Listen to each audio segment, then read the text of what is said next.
Hello, Hanji. Good morning, students. How are you all? I hope all are fine. Have you completed all the questions till 34? If yes, then write in the comment beta yes. Okay. If you have not completed, then complete all the questions. From this chapter, you will get maximum marks question that will be of 8 marks, and it will be compulsory. And there is no deduction in issue of shares chapter.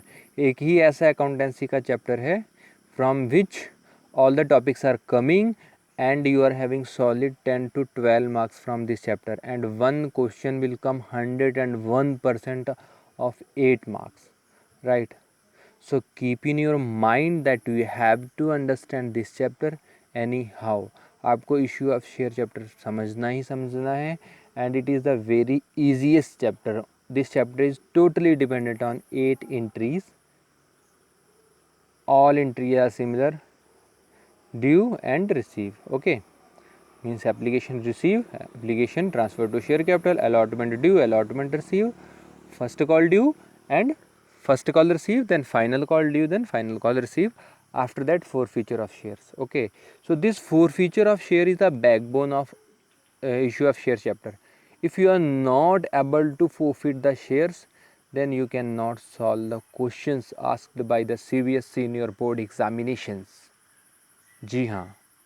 So watch this video carefully. I will tell you how to forfeit the shares. In the last video, I have also explained all the things about the forfeiture of shares. What is forfeiture of shares? How we have to forfeit the shares. Right? So before starting, I need your SR number. Put up your SR numbers in the comment section of this video. Then we are going to start our topic, today's topic. That is forfeiture of shares. With the help of question number 35 and 36 from DK Goyal book, I am going to explain this concept forfeiture of shares. The question number 35 is saying Surya Limited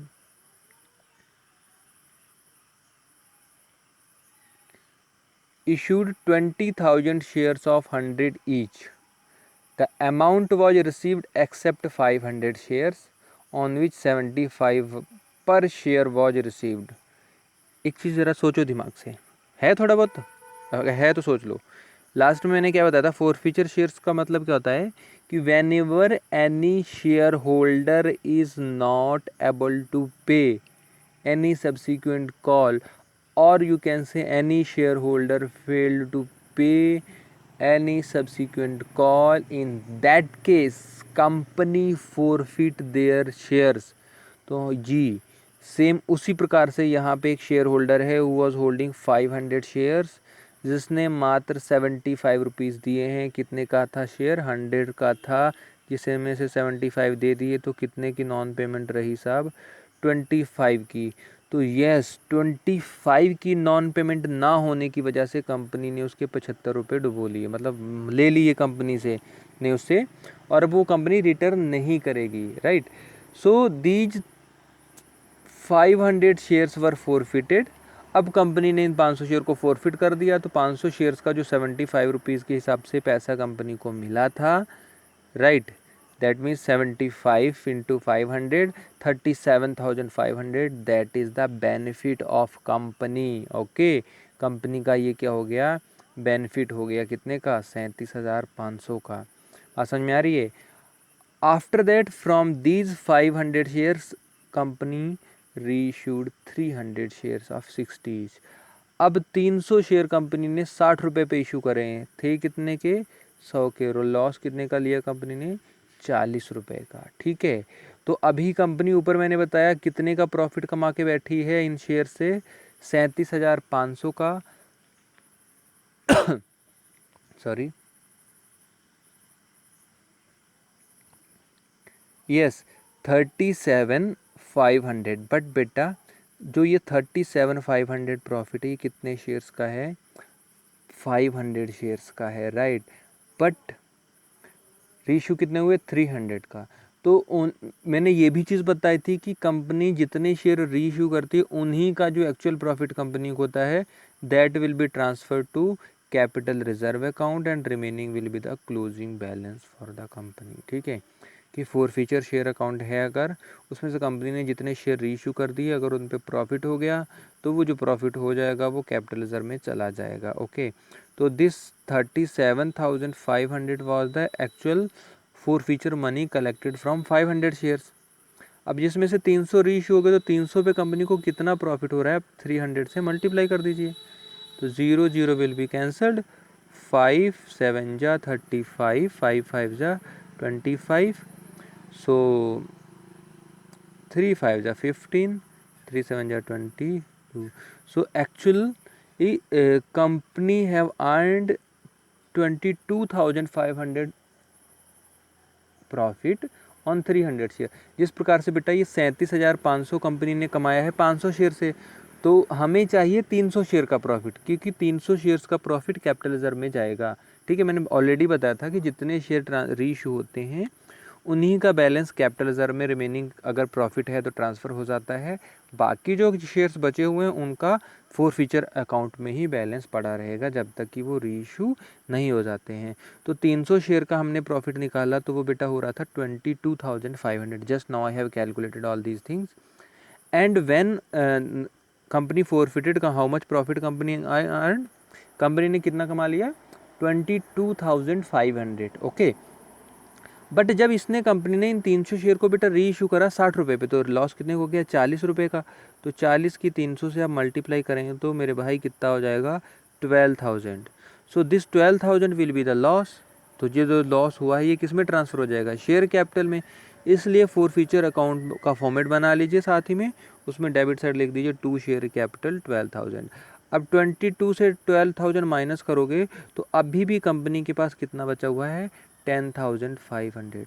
देखिए 300 share holder था बेटा, 300 share holder ने जब पैसा नहीं दे पाए तो 75 तक तो पे कर दिया था, तो कंपनी के पास पैसा आ गया था 22,500। अब कंपनी के तो प्रॉफिट हो गया ना, ये नहीं दे पाए, कंपनी ने उसको कैंसिल करके भगा दिया।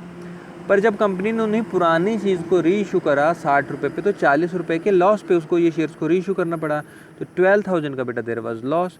सो actual gain on company that was 10,500। तो जो कंपनी को एक्चुअल प्रॉफिट हुआ वो कितने का हुआ, 10,500 का। चलिए आगे बताता हूँ अब क्या करना है आपको।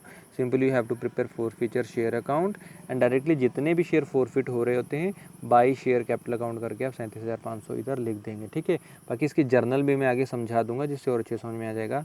And 12,000 was transfer to share capital account, क्योंकि ये रीइशू हुआ था, इतना मनी आया था हमारे पास।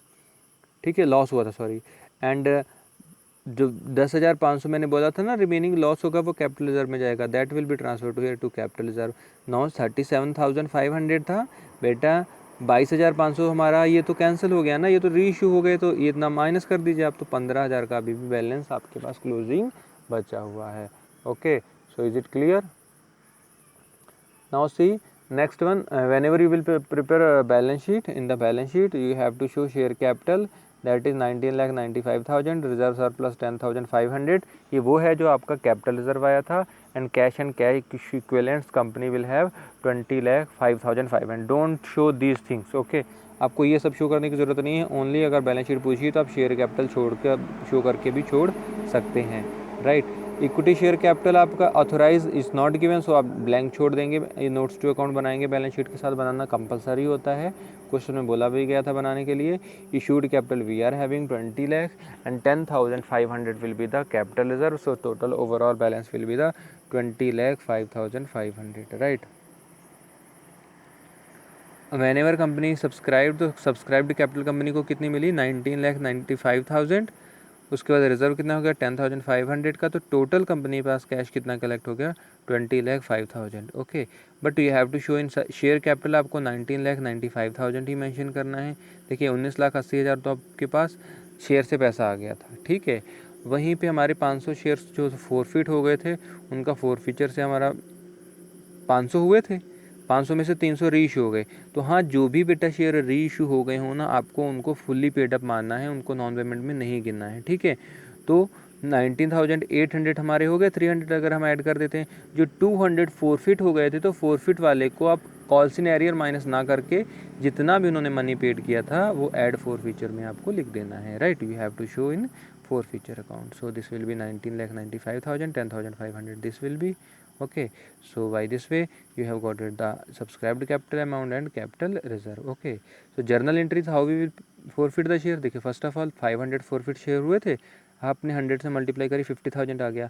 कॉल्स इन एरियर 25 रुपये का था, तो रिमेनिंग जो बचा हुआ वो किस में जाता है, फोरफीचर्स अकाउंट में। तो चाहिए तो आप रिमेनिंग बैलेंस से मल्टीप्लाई शेयर्स की कर दीजिए तो भी आ जाएगा। अगर आप वो नहीं करना चाह रहे हो तो डायरेक्ट 50 से आप इसको माइनस कर दीजिए, ये आ जाएगा। Now shares were reissued on what 60, तो 300 share were reissued, company got it 18,000 and share capital was of 30, तो 30 से 18 माइनस करेंगे 12,000 आपका लॉस आ गया। चाहे ऐसे गिन लीजिए या ऐसे भी कर सकते हो, 40 रुपये का लॉस हो रहा है 300 रुपये के हिसाब से। तो जब कंपनी रीइश्यू करती है बेटा, तो जो लॉस होता है that loss will be again by the help of forfeiture shares account will be debited and it indicates loss. ये क्या इंडिकेट करेगा, लॉस। और जब 2 शेयर फॉरफीचर लिखते हो दैट इंडिकेट गेन, राइट। सो 22,500 ये सारी कैलकुलेशन मैंने ऑलरेडी आपको समझा दी है। Okay, now next question is बेटा 36। In this question A hold 200 share आपको फॉरफिट करने हैं, B hold 300 shares. Now he paid only 25, right. B hold 100 each, has paid 25 and 30, इसने दोनों दे दिया application allotment. C hold 400 share, उसने application allotment first call दे दी।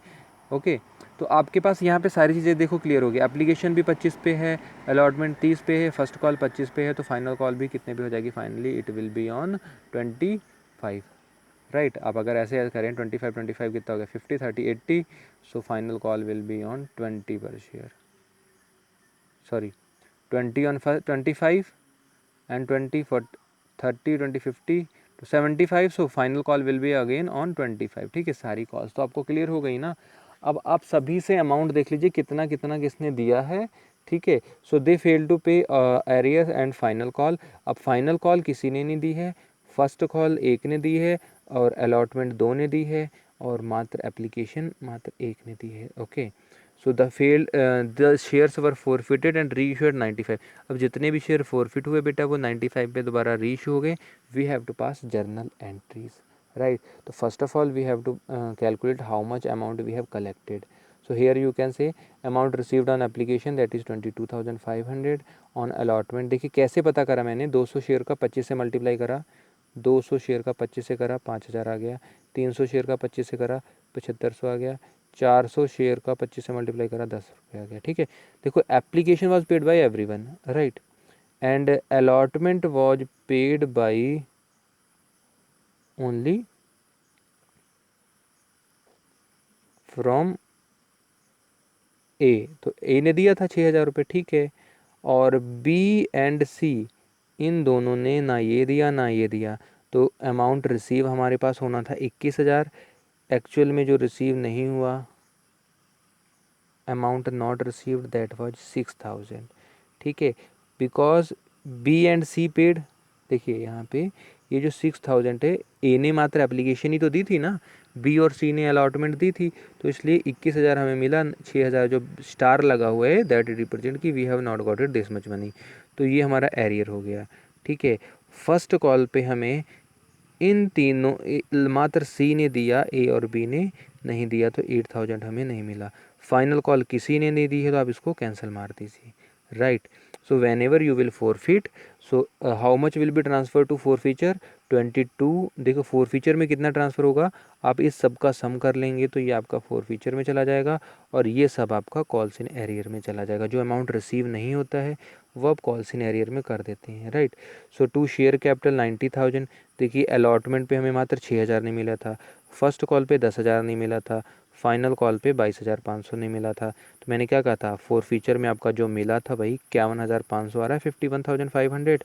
So here you can also calculate, अगर आप इसको ऐड करेंगे तो 20 20 40 और 40 10 8 और 2 10 50 हो गया, 151,500 हमारा जो एक्चुअल में मनी मिला होता है वही हमारा किस में चला जाता है, फॉरफीचर अकाउंट में। Okay, after that all these share, total 900 shares थे, 95 पे रीइश्यू हो गए, तो रीइश्यू की एंट्री आपको पता है बैंक अकाउंट डेबिट हो जाता है, तो 90 × 95 कर दोगे तो 85,500 हो जाएगा।